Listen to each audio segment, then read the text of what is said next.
Hello, nerds! Welcome to Roll to Talk, where we roll to talk and everything. I think, no, I will make a compilation of me just like trying to make find the right intro phrase. Lordy, that's the bonus bit. content.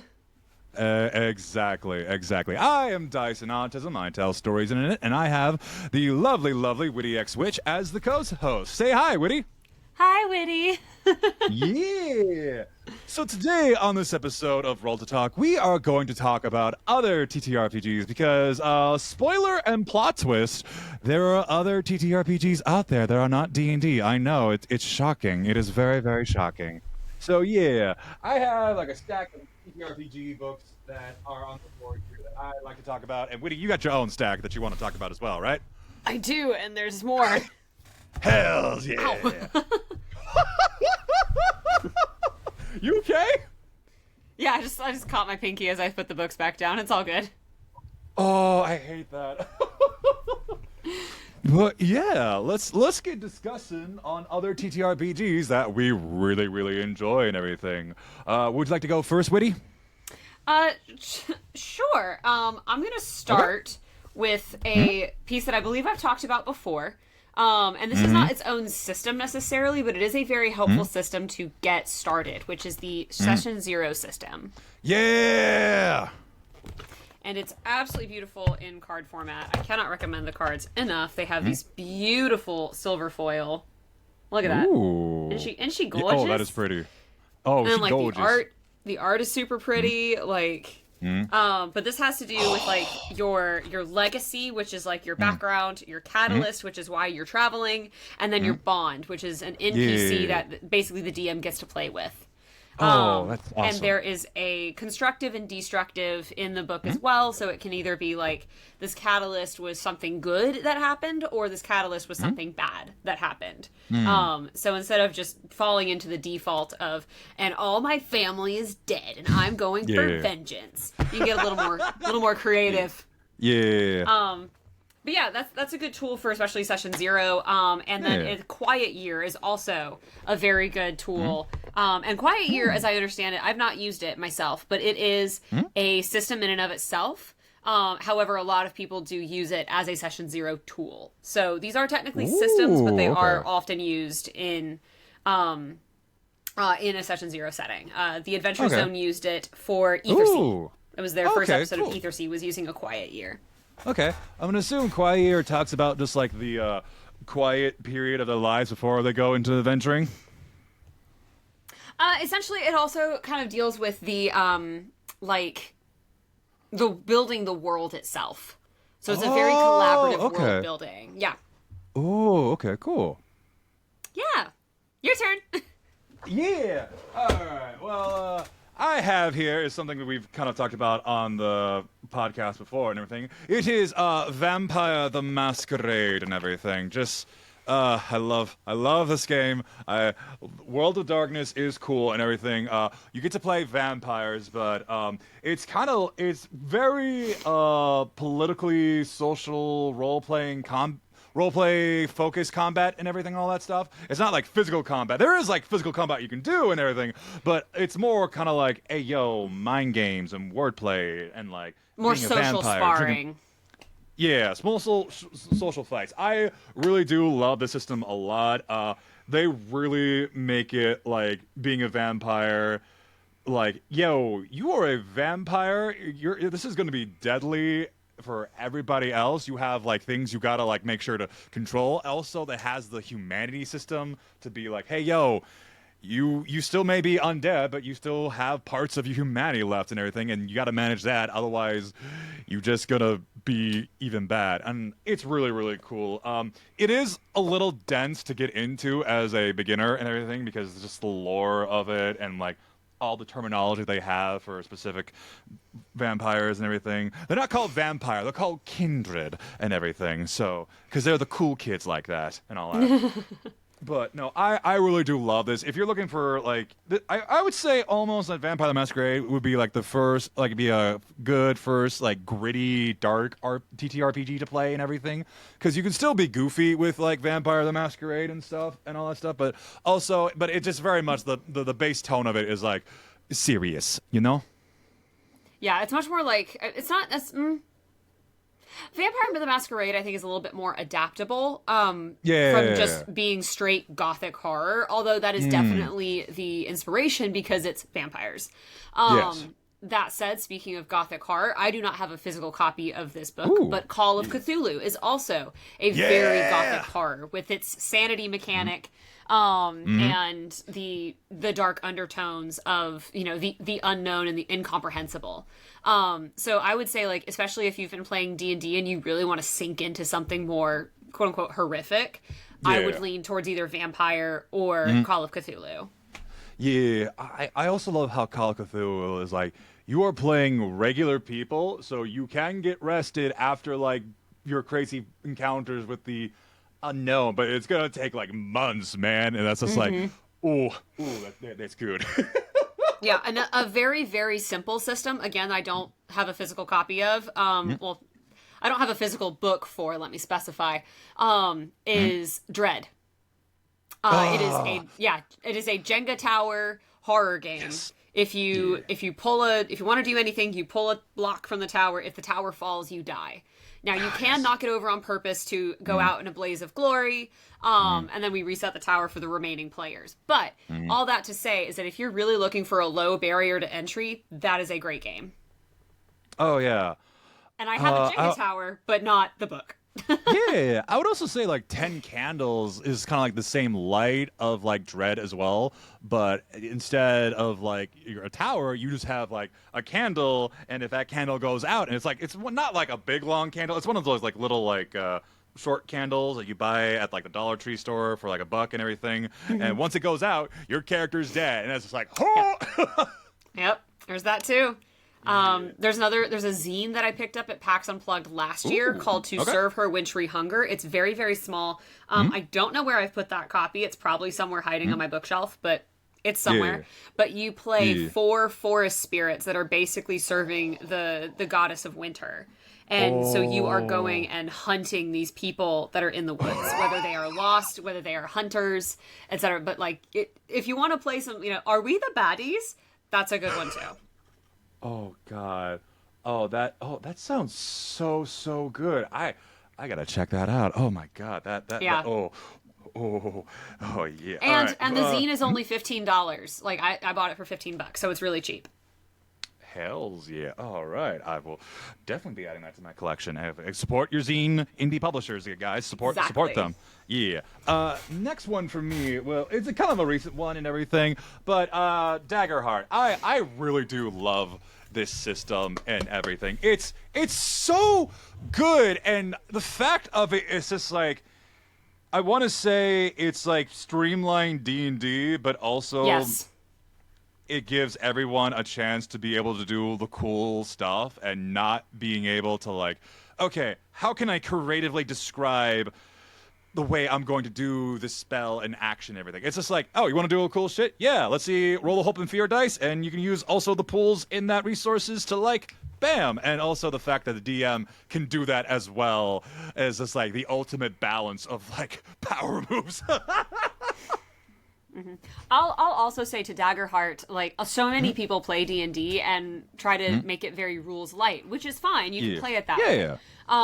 But I would say that a good chunk of people who play D&D would really like Daggerheart, because I feel like Daggerheart was built for narrative-focused D&D players, ones that don't really care into the nitty-gritty of how big of a room you need Fireball to be in. Yeah. And there is combat rules for Daggerheart, but from all the stuff I've seen with, like, Daggerheart actual plays, it's no one does a lot of combat in Daggerheart, and that's totally fine and everything. It's just like, and hey, I think that's a symptom too of combat becoming less and less popular in D&D, because it can take forever to get through, like, 6 rounds of combat. So I also think that Daggerheart, especially with its combo moves, and this one of my pet peeves with it is the lack of, like, an initiative, which is just, like, kind of a housekeeping tool I like to use. So that's my one but I can always just say, okay, we're going to do an initiative roll just so I can keep track. And if you have something to do, just jump in and that's your turn. Like, you know, you can always do it that way. But there are combo moves where if I say, like, oh, I'm going to, you know, push this guy backwards or whatever, you could say, and I'm gonna trip him so he fully knocks prone, or push him sideways off a cliff, or there's so many different things you can do to make a cool combo move with your party members, and I think that makes for much more narrative dynamic combat. Oh yeah, definitely really cool. Yeah, I'd say the only flaw of it is just like the initiative order, because I understand of like having like the natural flow of combat of just being like, hey, these things happen automatically and stuff, and I feel like that's more of an advanced initiative thing for like advanced DMs who have more experience with combat and stuff to be able to go like. It's like playing turn-based strategy and then just suddenly going into real-time strategy for video games. It's like, I would say too about Daggerheart's lack of initiative is, God forbid you have a main character player. Yep, that is also something you would have to worry about and everything. So and that I feel like something to consider. But I will say too, in another game that has a very similar like epic fantasy D&D vibes, if for some reason you're getting tired of D&D and want something a little different, there's always Pathfinder, which is what Critical Role started with before they became Extreme. And there's Tales of the Valiant. I have to be honest, I do not know the Tales of the Valiant system that well. I also don't know the Pathfinder system that well, because it's been over a decade since I've played it, and I have only read through 2E. I like 2E. I think it sounds really interesting with its action economy of you get 3 things and they can be whatever you want them to be. But I truly don't know a ton about Tales of the Valiant, but it does have that very like D&D level of fantasy in the same way that Daggerheart and Pathfinder also do. So it's what it's built for. Yeah, definitely. I really do enjoy how Pathfinder is just like, all right, we're gonna like give everyone like the kind of like interesting, more developed design of action economy for everyone to use and be kind of like bim bam boom boozle boozle, do what you got to do and everything. Really, really good and stuff. Tales of Valiant. That's like the one from Kobold Press, right? Yes, yes, it is. Yeah. It's kind of like a supplement for like D&D and everything, but it's also not. It's kind of like how Pathfinder First Edition was and everything. So I'd be very interested to see them to like really, if they do, I hope they do like a second edition of it to like really expand on it and then be kind of like, all right, we did. To kind of like get out of the cocoon of D&D and everything to really fully become the beautiful butterfly that they are and stuff. Yeah, which I feel like Pathfinder did with 2E, because Pathfinder 1 was basically just D&D 3. Yeah. And then D&D made 4 and no one really liked it at the time, so then they made Pathfinder, and then D&D came out with 3.5. Blah blah blah blah blah blah. But I feel like now Pathfinder has sort of established itself as its own thing that is D&D adjacent. Yes. I make this comparison all the time that like TTRPGs, like all TTRPGs are like D&D in the way that apple pie and ice cream are both dessert. Yes, I do definitely. feel like, however, Pathfinder and D&D, Tales of the Valiant and Daggerheart, we're kind of dealing more with like a chocolate mousse and a cheesecake. You're getting a similar shape, a similar texture. It is technically a different dessert, but they are more similar than ice cream and apple pie. I like that. That is a very cool imagery and comparison. Yeah. It's my favorite analogy. I use it all the time. Hells yeah. That's awesome. Okay. So I have a few to talk about as well, which are my girly shit. Yeah, of course. First of all, show the girly shit. Okay. I want to talk about some cozy ones first. So we have Tea Time Adventures. This looks so cute. Isn't it precious? I'm getting the these Frog books and Toad vibes. Okay. No, really. It's very like Winnie the Pooh, Frog and Toad. Any of those like anthropomorphic animals. Once Upon a Forest, if any kiddos have seen that one. But yeah, and so this one actually has recipes and seasonal adventures. Yeah. So like basically like you say, okay, we're gonna have tea time adventure night, and you invite your friends over and you bake a blueberry pie while they go on a quest to find the blueberries for the blueberry pie. Oh, that's awesome. It's very charming. They've also redone the book, so they're not this full size. They're like Okay. they're almost like hardback zines now. They're okay. much smaller, which I think is better. There's not a ton to this book, to this system, I will say, except the recipes are the biggest piece of it, I think.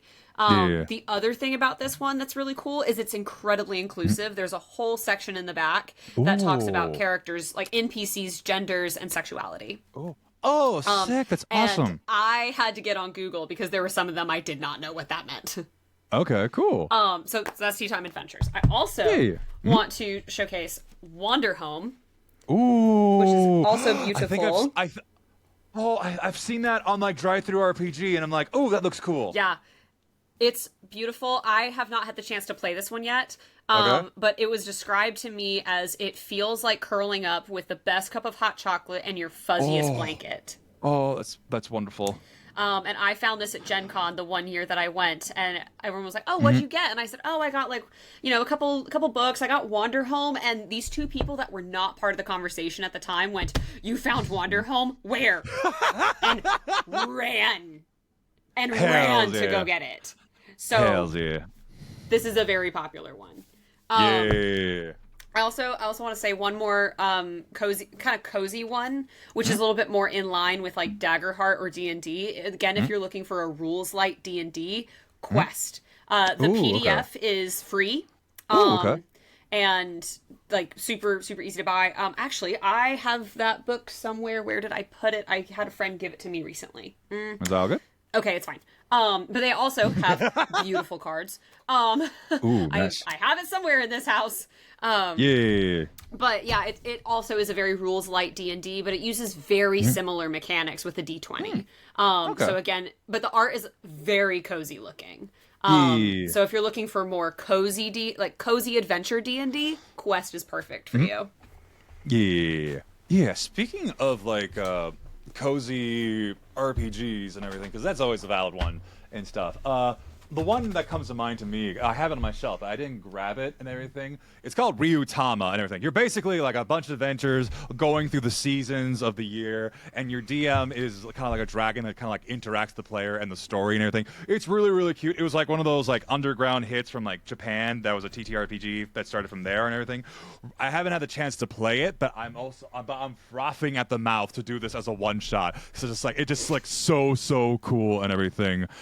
And another one that just kind of like really, really makes me happy is I have the PDF of it. It's called Monster Care Squad, where you basically are just like a group of like caretaker for big old fantasy creatures and everything. You're just like taking care of them, making sure that they're just having a good time and everything. And it's just like, yeah, I want to be a caretaker. I get to be Steve Irwin. That's awesome. For some reason that tickled my brain. Another cozy one, also from Kobold Press, is called Riverbank, and it's pretty new. Ooh, okay. Like, I know they were announcing it at Dragon Con this year, back in like September. I don't know if it's actually out yet. Oh. I don't think it is. But it looks really cute and has those same anthropomorphic animal vibes. Love it. That is so cool. There is one cozy. It could be cozy, but from like watching Legend of Evantris play this system, I don't know if it's really cozy. Roots, the Roots TTRPG, where you play like the little like animals and everything. That's like villagers. Like it definitely has like the cute vibes. Go ahead. Yeah, like I was like, oh, this seems like pretty cute. The artwork looks really, really cute and everything. And it's like, and then watching like Tales of Evantris play it, it's just like, oh God. My understanding of Roots TTRPG is it's more Watership Down. Oh. So you think, oh, cute rabbits. Actually, it's death. Oh, damn. That is, I have not played it. I have not looked at the system. Okay. I have only talked to some people about it, and that is the vibe I have gotten. So it's less Frog and Toad and more Watership Down. Damn, Magpie, you really gave everybody the sneak attack damage there. Holy hell! Yeah. Speaking of Magpie, yeah, this one. Hey! Oh hells yeah! I have that copy so much. Yeah, I got everything on Kickstarter because I'm so obsessed with this series. Yeah. But yeah, this one, again, I have not had the pleasure to play yet. It is on my list. But that being said, this one is definitely more like Kids on Bikes. The combat is very accessible, very, not low-key, but not as crunchy and word problem-y as D&D is. But yeah, this, like, combat's pretty easy. I've listened to a couple podcasts play this one. But yeah, if you are a fan of the Avatar series, here you go. Yeah, You're welcome. And it's from Magpie Games. Yeah, Magpie has like such cool games and everything. And also, speaking of Magpie, Mass the New Generation is so fun. I love this. I have seen actual plays of this. I have seen friends play this as well and everything. It's just like so cool. You're basically like the sidekick heroes growing up and like becoming like realizing that being real heroes. It has like all these cool playbooks for your characters. And also, it does have, like, the whole combo-wombo system, like Dagger Hearts has. So that's also pretty cool and all that stuff. And I really like how it just does with, like, it really makes you feel like, hey, you are a teenager growing up and realizing your powers and stuff. You're not fully fleshed out as, like, all these other adult heroes and everything. So, and the whole potential system of it as well, of whenever you miss a move or roll, you grow. And that really is a system that I really like, of just saying like, hey, even when you fail, you still get experience and learn from it. I really wish there was more system that implemented that kind of progression system, you know? And I'll get to Powered by the Apocalypse in just a second. But also some other superhero themed games that you can look into are Mutants and Masterminds by Green Ronin. Yes. Yes. And I will come back to them in a minute for my modus operandi. Okay. And Scion and Part-Time Gods Yeah. are all superhero themed games, and I have not played any of them. I did character creation for both Scion and Mutants and Masterminds, and then those games both fell through. I remember the Mutants character creator going perfectly smoothly, no problems. I did not care for Scion's character creator, but that is just my opinion. Like, my word is not gospel some of the time. Yeah. You were like, wait a minute. Yeah, that's all good. That's all good. But speaking of Powered by the Apocalypse, with one of their more famous titles is Monster of the Week. Yeah. Powered by the Apocalypse is one of the most adaptable systems you can find in TTRPGs. So you have Monster of the Week for like a pulpy Buffy the Vampire Slayer type story. You've got Thirsty Sword Lesbians for like both kind of a Sailor Moon vibe, but also like very gay. It is. Also, if you ever watch Revolutionary Girl Utena, for all my anime fans, it is exactly that. Yeah. Another one that's very Sailor Moon, but honestly, I don't think it's Powered by the Apocalypse, is Glitter Hearts. That's also very Sailor Moon coded. Yes. So yeah, so like Powered by the Apocalypse is so adaptable. Like you can do almost anything with it. I built my Zelda system off of it. Yeah. You have a hey. I see the sweatshirt. Obviously, I'm a Zelda fan. I literally have a Zelda hexagon dice box and everything with a D20 where the nat 20 is the Triforce. I am a Zelda.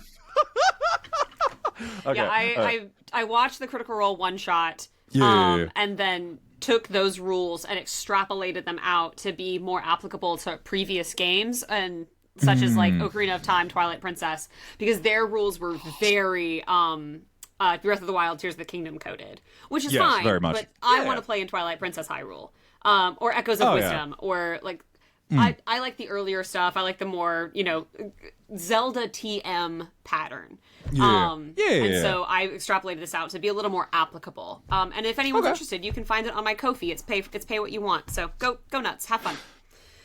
Hey, looks like I'm gonna spend some time on the Ko-fi to get that. But yeah, and so like the other thing is that I also really want to take Fantasy Age from Green Ronin as well, since they use a 3D6 system and make a Zelda system based off of that, and just kind of reskin that for Zelda as well, because I feel like 3D6, Power, Wisdom, Courage, Triforce, like it's right there. Yeah, it and is I also right there. think like if you were to play a Zelda type character, so like each of the classes I have in my system that I built are two. I have two that are wisdom based, two that are power based, two that are courage based, as one might expect. And so taking that concept, if you were playing a courage-based class, then your courage die would be your, quote-unquote dragon die, as Green Ronin calls it in their Dragon Age system, which I will get to. We're coming to that eventually. I was wondering. We have talked about Dragon Age on here, so I was gonna wonder who's gonna show up. I figured it would be my last one because I'm so obnoxious about it. Yeah, of course. It's not good. But then if you played a wisdom class, then your wisdom die would be your primary piece. Like, and you would just have to color code them, which would be fun.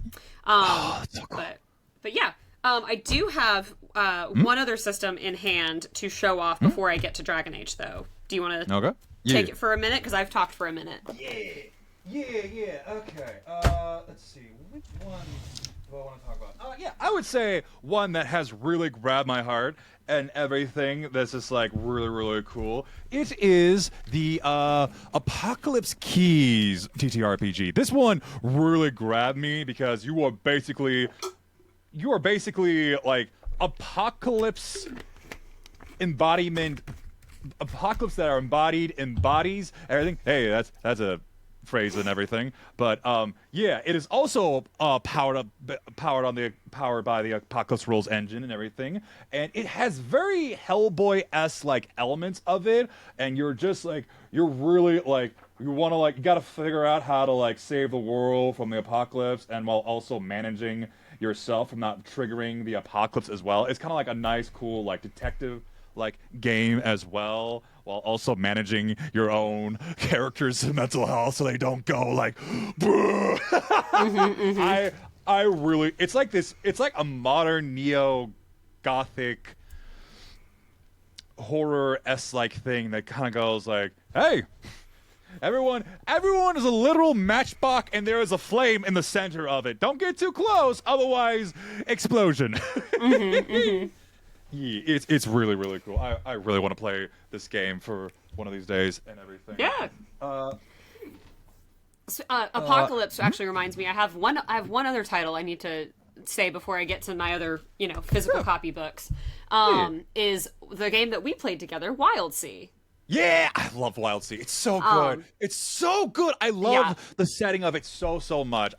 Okay, go ahead. I was just gonna, set the premise, which is, you've had this like, I've always described it as like climate change fights back, and so now trees and all plants, all foliage have overtaken these, human cities, where people live, these cities, these settlements, and so you are traveling across treetops on a chainsaw-powered ship. Glorious. And you can play a human, you can play a cactus, you can play a moth, you can play a mushroom, or you can play a bag of spiders. And there's a couple other options, but those are the ones I remember off the top of my head. Yeah. And that one is from MythWorks Productions. Yeah, I really do like it a lot. It was such a unique setting. I had so much fun playing with it and everything. And like I like also the fact how in depth like the ship mechanic is for like building your own ship. Like it was really, really cool because that's how your main transportation is, since everything is all viney and like nature-ified and everything. So it was really cool. Yeah. Oh, sorry, I didn't mean to interrupt you. I would say you're good. That the Hey, Thought, come back. What the heck? Reel it back in. Oh no, I fear she's gone. Oh no. She's gone away. Fuck. It's all good. Oh, I remember now. Okay. Is that the way you build your ship together is very collaborative, and that is written into the rules. And so that is very akin to A Quiet Year and the collaborative world building that you do in that system. Oh yeah, definitely. That I love when like the game is like, all right, everybody got to build something together. I love it when a game has those mechanics and stuff. It's just it's so good. Yeah. Okay. for me and everything, I really do enjoy the kids on the bike system and everything. Second edition, really really cool and stuff, and like the other games along with it, like kids on broomsticks as well. It was basically kids on bike, but you can do magic and stuff. And, if anyone's ever seen Misfits in Magic from Dimension 20, that.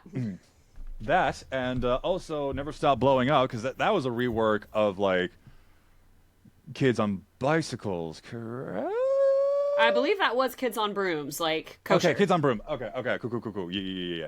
But no, yeah, I really do like it. You don't have to play kids or teenagers on here. There's also stats for like adults as well, which is also pretty cool. So yeah, I really do like it. It's like literally Stranger Things, but you know, you can decide when to like actually stop the story before it gets too bloated or takes too long to actually finish the story. I said what I said. I'm sorry. I was just about to akin it to Stranger Things, but I've never seen Stranger Things, so I don't know how long that's overstayed its welcome. Looking at you, Supernatural. Oh, Supernatural. Season 5. And Grey's Anatomy and all these shows that last too damn long. Yep. Yeah, like oh god, like okay, honestly, here is like okay, honestly, if we could get like a supernatural TTRPG, I would be so down for that. I know, like we talked about like Vampire the Masquerade, and like they have the Hunters the Reckoning system where you play as hunters and everything, but also like I like the supernatural way of how they do the hunters, where it's just like very much the average people, the average rural people. And everything of just like, hey, we on the road a lot. We're traveling all the time. We got hub spaces and everything. We're not like military trained. We're not like all these other aspects or have these resources. They're literally kind of like guerrilla style. Like we're gonna try our best here. So. Yeah, if anyone has a supernatural TTRPG recommendation, in the comments. Yes, please. I will go feral. I have to play I have to play Castiel in a TTRPG, and then redo the damage they did with poor Dean and Castiel. How can you make that canon and yet also like just rip it away from every fun? Oh, I'm still not over that. Spoilers for anybody who hasn't seen it after been out for like forever. So me, but I'm never going to. So yeah, no, that's fair.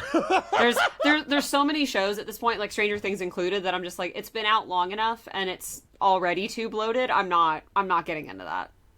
Fair, absolutely fair. And not enough of my friends watch it and talk about it for me to be like, oh, I'm like missing something in the lexicon of my friend group. So yeah. That's always my thing. It's like whenever Tiger King came out and everyone was like, you've got to watch it. And I was like, I guarantee I don't, because we will stop talking about this in 6 months. And we did. Yeah, we did. Peacock tried to like revive it a little bit with their show of it, and I'm just like, what are you doing, guys? What were you doing? I was like, no. And like after Game of Thrones, I'm just like, I can't be committing my time to bad TV anymore. Damn. Yeah. No, that's totally fair. Yeah, Game of Thrones fell off. That hurt. Yes, but yeah. But speaking of, I wouldn't say good TV. It is a little bit trashy, but it is fun. Bridgerton, which brings me to Good Society. Also, if my sister's watching, go away. I should have said that first. This is supposed to be her birthday present. Oh, okay. But I had it on my shelf, so I was going to show it off. Okay, yeah. Witty sister, you are banned from this episode till your birthday, so if you're watching this after your birthday, surprise! But yeah, this one is the Jane Austen TTRPG. Abria used this in A Court of Fey and Flowers as part of the gift-giving mechanics and other stuff like that. So get out of my face. You're being so annoying right now. Oh, yeah. Like, for our audio listeners, Witty's cat has been, like, hovering around the camera and desk area. She's been trying to pick my nose with her tail. Typical cat energy. Yeah, exactly. But no, Good Society is awesome. It's so cool. And again, it's very Bridgerton coded. Similarly, if you want to play something that is Downton Abbey coded, so still has those like laws of society, it is I looked it up. It's newer. Our Brilliant Ruin. Ooh, okay. I saw so many people pick up that book at PAX Unplugged. So many other people were like, ooh, that looks cool. I might go get it too. Also, the cover is also green like this one. So, I don't know what it is about, high society and green book covers, but apparently it's a pattern. I think it's like some color theme symbolism for like green, power, money, wealth. It's almost like it's my favorite color. Hey. But all that to say, I have not had a chance to really look at Our Brilliant Ruin, although I heard fantastic things about it, and the art in it was beautiful. So if anyone has seen that really awesome kind of Art Deco 12 Dancing Princesses art piece, that's what it looks like. So yeah, it's stunning. Yeah, stunning. Very, very stunning. For me and everything, since I really do enjoy anime and everything, and like JRPGs, which are Japanese role-playing games, there is a whole TTRPG based on that and everything. It's called Fabula Ultima, and honestly, it's so good. Like, honestly, when I heard about this, I was like, okay, there has been like anime else like D&D supplements that are just kind of like, don't really catch the vibe and everything. So I was a little like, but no, when I got this at Gen Con and everything, and at the booth was the actual developer who made the game. I was like, oh shit, okay, cool. And he was like talking and everything about the world and how the game is played and all that stuff. It was like, okay, this is really, really cool. And it's just like, oh, I devour this bad boy, and I really love the system. They somehow really nail the aspects of a JRPG into a tabletop RPG, which is just crazy of itself. And also, I got like a special, like little like mini zine bonus supplement for the Arcanas, which is basically kind of like spells and everything, which is like hells yeah. But no, I really do love this. It's so cool. Like if I was to make it like a Final Fantasy S like campaign or something, I would be using this as like the bad boy, the backbone. Oh God, okay, yeah. I'm gonna like, because Final Fantasy X is my favorite Final Fantasy game of all time. I love the aesthetic, I love the spirit, I love the world and everything. So yeah, and there's also like a summoner class in here, I believe. So I could also play a summoner as well and summon like a giant fuck off bird dragon and just be like, energy beam, bitches. Yeah, I have not had the privilege to play Fabula Ultima, but every single person I know who has played absolutely loves it, has nothing but great things to say about it, so I'm very excited to play it someday. Yeah, it is on the list. I'm just like, yeah. And like you can get these books that we've been talking about both physically and digitally wherever on the world and all that stuff. You can buy them at the stores, their digital online stores for the publishers and stuff, and also Drive Through RPG is like the nice hub space for like getting your digital copy or hard copies and everything. They also have the option for that depending on what TTRPG is you're getting and stuff. So yeah. And I am definitely a hard copy person. I prefer to have a physical book in my hand. But I also, there's nothing stopping me from getting a digital version and going to my library and printing it. Oh yeah, exactly. I am both a digital and hard copy person. Hard copy because I am a book dragon hoard person. Like that is my treasure. If I was a drag, oh, Livy, what just fell? What did you do? Livy was just like, you're not paying attention to me, so I'm just gonna like throw something. I have no idea what fell, but I did find the quest book. It was literally right behind my laptop. Hey! So I'm gonna show that one off real fast. Hells yeah. This is Quest. And like, see how cute they are? Look at that. That is so cute. And like this is the whole book. Oh, there's wow. And this is one of my things that I'm going to get on my high horse about in comparison to D&D, and this is why you should play other TTRPGs. Mm-hmm. Normally, when you get other TTRPGs, this is it. Pretty much, and they make bonus content. Like I said, this does have very beautiful cards. But to actually play the game, that's it. That's all you need. Exactly. Vampire the Masquerade, same deal. Like Pathfinder, you get one book. That's it. And like, yeah, the one book might be $60, but that's everything. And it's not like D&D having the monster manual, the player's handbook, and the DMG, the Dungeon Master's Guide, for $30 a pop, which actually might be $40 now. At which point you're spending $100 some odd with tax and shipping. So, like, play other RPGs. Yes. Your overall wallet will probably not be happy, but your wallet per game will be much happier. Exactamundo. And the bonus supplements for those other TTRPGs will come out, and they'll probably be a lot less expensive from D&D supplements and stuff, but they'll also be kind of we're not gonna go crazy on the all supplements and everything. They'll probably be here are some extra bonus supplements and stuff, and then be kind of we'll feel pretty content of how the game is and everything, you know? Yeah. And I suspect the same with Daggerheart. Even the box set is the book and the cards, and do you need the cards desperately? No. Do they help? Yes. Yeah. And you could also Any further commentary before I go on my big rant about my favorite? Yeah, no, I was just gonna say that you can also print out the cards. I feel like they're also free digitally or Daggerheart. I think that's true. Yeah. Yeah. So Daggerheart has made it really easy to play this game on the cheap. Yes, definitely, which is always a plus. Mm-hmm. And so is Quest, because again, that book obviously costs money, but the PDF of it is free, and then you can buy an NPC book for NPC PDF for $15, and there's one other PDF also for $15. So everything you could get for Quest is $30. Yeah, definitely. But yes, go on your Magnus Opus. Go on. The spotlight is yours. Maestro, play the epic music. Dragon. Hey!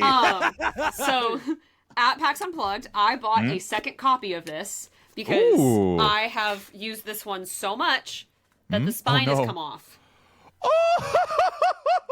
Oh no! So I went ahead and bought a second copy. This is now my con copy. So if I start running games at cons, this is the book you will see. Because if this one gets tore up, it's already tore up. What's the point? This is also, I don't know exactly when this is going to be posted, so I hope it's in time. But as of right now, on 11/26/2025, this is on sale for $45. Oh, $45? Oh. It is 25% off for their 25th anniversary. I cannot recommend this enough. You can still get this book in physical form, but the other, everything else is in PDF form. But if you want to do me a big favor, then maybe you could buy all their stuff, and then maybe they'll put Faces of Thetis back into print. Anyway, this one is, like I mentioned with Fantasy Age when I talked about the Zelda system, and also Mutants and Masterminds, also by Green Ronin. This is all that. This is a 3d6 system. If you roll doubles, then you end up getting what's called stunt points, and that keeps combat more dynamic. It also lets you do a lot of stuff in exploration and in roleplay. So if you do a really cool roleplay thing and you're like, oh, but I want to have this perfect witty remark, or actually I really want this to come across as flirty, there are stunt points you can use to make that happen, mechanically speaking. And I have heard so many people play Dragon Age D&D, and I'm here to tell you, this is better. Yes, yeah, I haven't had the chance to look at the Dragon Age D&D, but I kind of look at Dragon Age D&D of being okay, guys, I know D&D is our safety blanket. I understand D&D can be adapted to many different settings and stuff, but also there are systems built from the ground up that have fleshed things out and made mechanics that really reflect on the stuff that is based on the property. On the genre. And I feel that way about Avatar Last Airbender. I've known so many people who did Avatar D&D before that system was available. I even did it, and that worked okay. But I am a diehard proponent of, if there is a system that is of the property TM, like Dragon Age or like Avatar, or if it's very it is meant to capture the essence of a certain genre or property, like Fabula Ultima with JRPGs, and Monster of the Week with stuff like that episodic Buffy the Vampire Slayer. If these are built for that, please play those systems. You will save yourself so much headache. Indeed. And I was talking to somebody at PAX who has a Dragon Age D&D game, and something soulless came in and Power Word killed somebody, and I was like, but you can't do that. Yeah. Like in Dragon Age, you can't do that. So like, You what? yeah. I mean, the worst that Solus could probably do is just kind of like say, "You don't understand. I have to do this. Also, look at my bald, sexy head. Fall for me. Fall for me." Yeah, like it does sort of when you have D&D spells which are so overpowered in its own world. Yep. Then it does sort of beg the question of why would these characters not be able to do this in their original property? So then we have to start cutting stuff, and again with a Dragon Age D&D, only mages can cast magic. So your rogues and your warriors and everything in between get nerfed. Play this system instead, I'm begging you. Also, I want more people at my tables. Exactly. Hey, I'll be one of those people at the table. Slay. Exactly. Honestly, yeah. And like just like a little bonus thing for like reskinning D&D and everything to like other genres and stuff.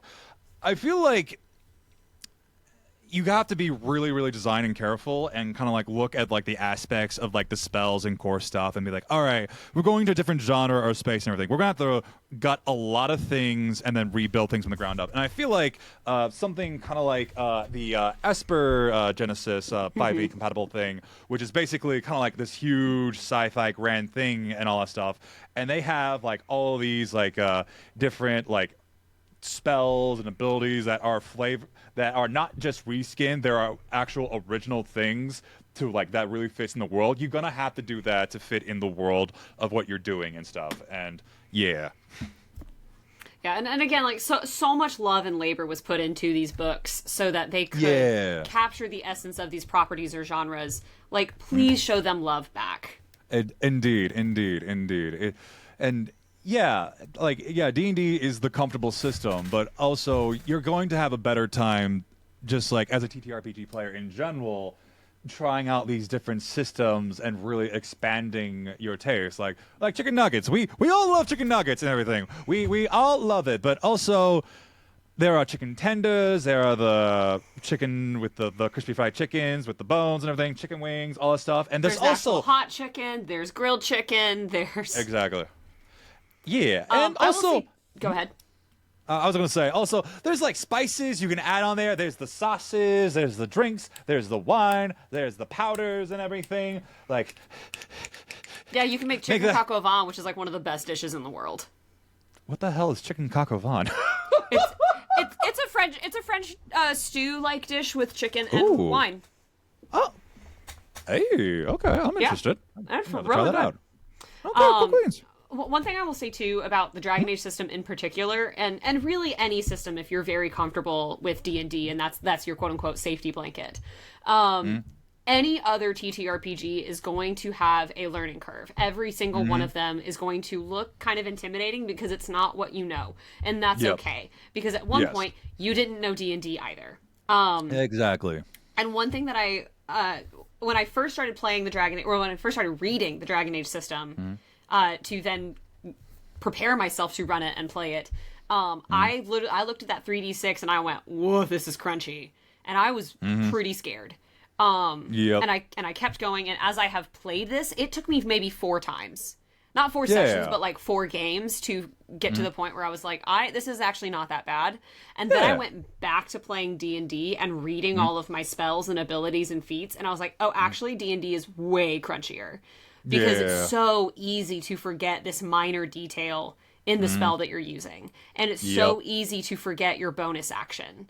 I wrapped a podcast a week or so ago now, and I literally twice in that combat was like, shit, I forgot blank. Like, and I forgot Hunter's Mark twice in that session. Dang. How could you forget Hunter's Mark? How could you forget Hunter's Mark? Right. That is like shame. Like, I'm kidding. And I was an arcane archer, so I was busy reading what my arrows do. Yeah, that's fair.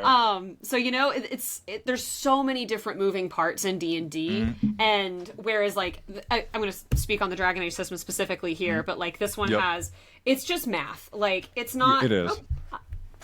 Button. I had a button in my book.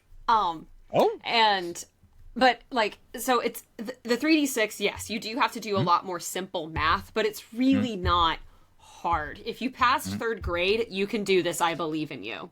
Exactly. And frankly, even if you pass like first or second, I believe in you. You can do this.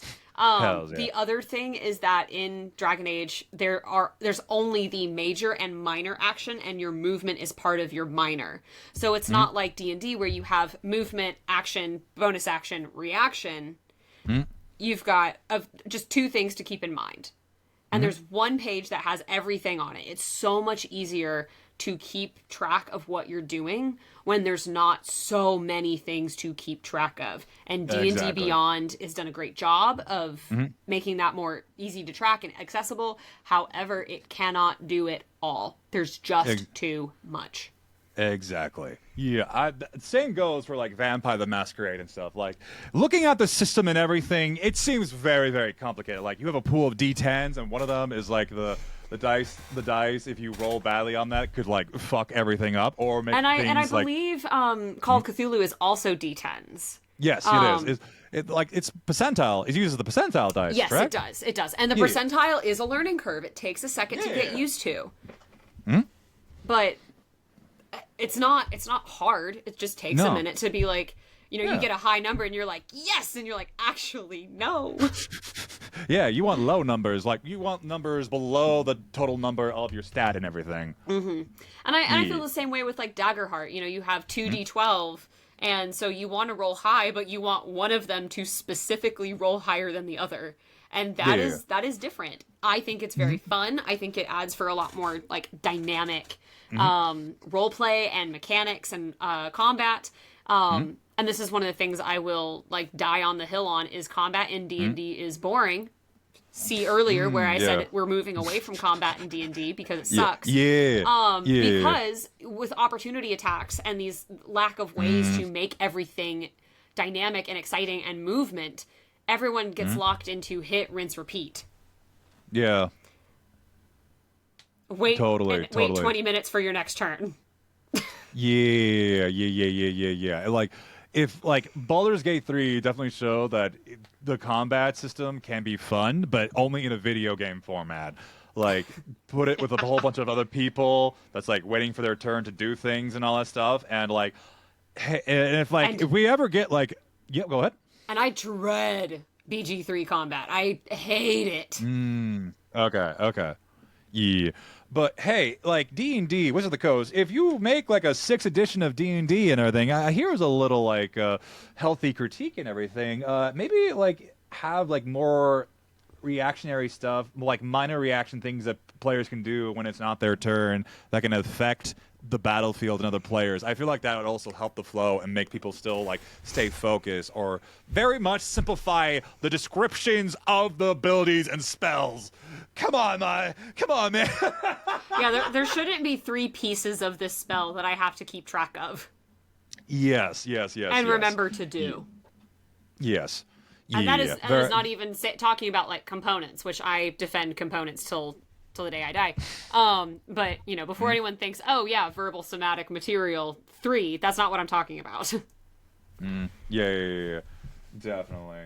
But yeah, basic theme of the show, the theme of this episode is very much look at these RPGs we have, try them out, get that spice in your life and everything. And if you see an RPG where you're like, I want to try this, but I don't know if I'll really enjoy it and everything, the internet will have a whole bunch of examples with creators passionately talking about it, communities talking about it and giving you the vibe of it as well. And also, there's probably like actual plays that show the examples of how these games work and stuff. So if you're a very visual person, you want to see how it runs and everything, check out an actual play. And then if you really enjoy that actual play, support them people and everything, because we support the homies. Yeah, and just like put it on your not Twitter, Blue Sky or Threads or your Instagram story, TikTok, whatever, and just be like, hey, anyone know where I can find an actual play of this game? Somebody will know what you're talking about. I can't promise the actual play will be good. Some of them are not. That's okay. Yeah. It will still teach you the rules. Exactly. The thing that I always tell people is like, if all you've ever played is D&D, please play another game. because there is no end of pet peeve for me when that's the only game people have played and they say, but this is the one we like. I'm like, you don't know that. Yes. Exactly. This is the one we know. Sure. Yes. Fine. Yes. This is the one we like. You truly don't know that. Yes. You are being a picky eater of a child. Yes. And I say this as an autistic person who is very picky and like doesn't enjoy change and everything, but I also got the splash of like ADHD and everything. It's okay for the variety of things. It's okay. When it comes to games and everything, it's okay. It's okay. Food and other stuff and everything, that's understandable. But for games and stuff, it's okay. It's okay. Yes. Yeah. And you know, there are so many different, you know, there's crunchier games like the Dragon Age is a crunchier game. And then there's like very rules light games like Quest. Like you can find almost anything you want to do. Definitely. If you want crunchy D&D alternative, Pathfinder. If you want non-crunchy D&D alternative, Quest. Exactly. Exactly. Absolutely. Yeah. There is a game made for you out there to enjoy. I guarantee it. There is someone out there, whether it's a big company, a small company, a Zine and everything, there is a game for you. So, exactly. Exactly. Any closing remarks or anything for today's episode and stuff?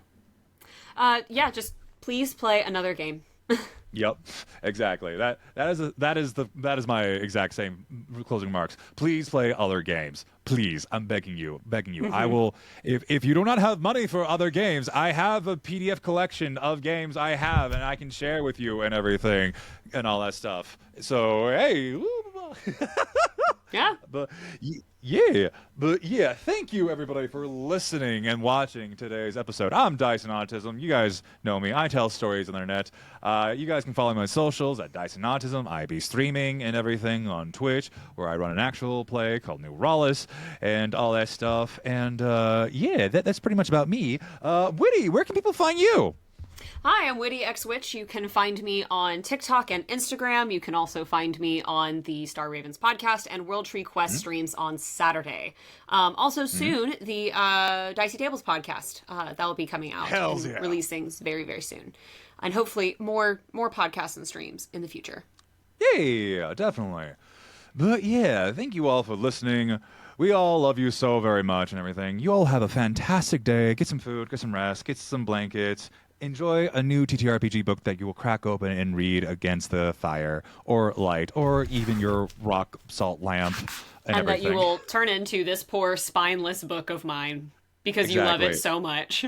Exactly. That is a form of love to books and everything. It doesn't seem like it is, but it is. It truly is. Exactly. And and we will see you all again next time. Bye, guys!